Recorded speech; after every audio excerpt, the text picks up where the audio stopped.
यहाँ धरती पर स्थिरता नहीं है, क्योंकि आज यहाँ पे किसका तंत्र है पता ही नहीं। जो अच्छी आत्माएं थी, जो हमारे देवी देवता जैसी आत्माएं थी, ऋषि मुनि जैसी आत्माएं थी, वो तो तपलोक में बैठी है। अब यहाँ पे बाहर की आत्माएं, बाहर की चेतनाएं यहाँ पे कब्जा करी हुई है धरती पर। तो इतनी मिक्स क्वालिटी की आत्माएं धरती पर अब आ चुकी है कि ये समझना कि आज हमें चला कौन रहा है हमारे, क्योंकि यहाँ पे देश को या एक राज्य को राजनीति तौर पे चलाने की बात नहीं हो रही। सृष्टि को कौन चला रहा है?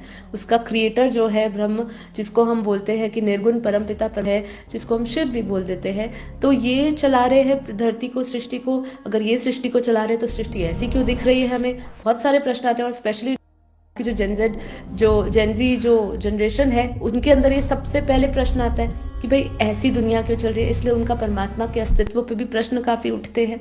तो यही बात आती है कि पूरे तंत्र इसलिए बिगड़ा हुआ है क्योंकि हमें अपने ऊपर नियंत्रण नहीं रहा, खुद का नियंत्रण हमने खो दिया है।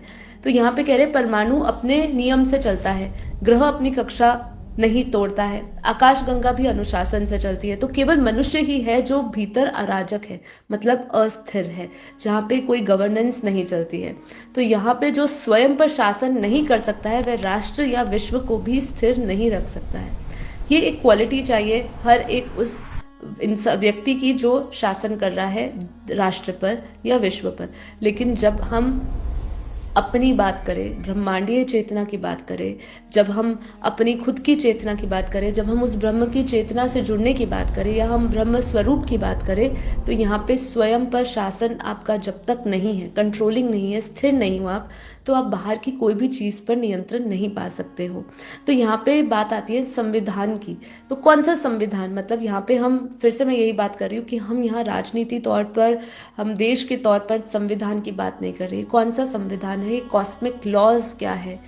उन कॉस्मिक लॉज का प्रतिबिंब ही हम आज के दुनिया में देख रहे हैं। मतलब जो भी हम यहाँ पे प्लानिंग देख रहे हैं, यहाँ पे धरती पर जो भी हम यहाँ पे घटनाएं देख रहे हैं, डर की, झगड़ों की, लड़ाई की, या चेतना जो ऊंचे स्तर पर भी जा रही है, जो असेंशन टाइप के भी जो ग्रुप ऑफ लोग हैं, जो कुछ ऐसे हिस्से हैं दुनिया के जहाँ पे इनकी बात की जा रही है, तो ये सब प्लानिंग ऊपर से सूक्ष्म जगत की आत्माओं के द्वारा होती है। तो यहाँ पे बात नियमों की आती है, पर वो नियम कब टूटते हैं? जब चेतनाएं बिगड़ती है। मतलब जो चेतना है, जो जिस ब्रह्मांड में जो चेतनाएं काम कर रही है, जब वो चेतनाएं गिरती है तो अलग ही तरीके से प्रकृति भी, और अलग तरीके से ये पूरा जो वायुमंडल है वो प्रतिक्रियाएं देता है।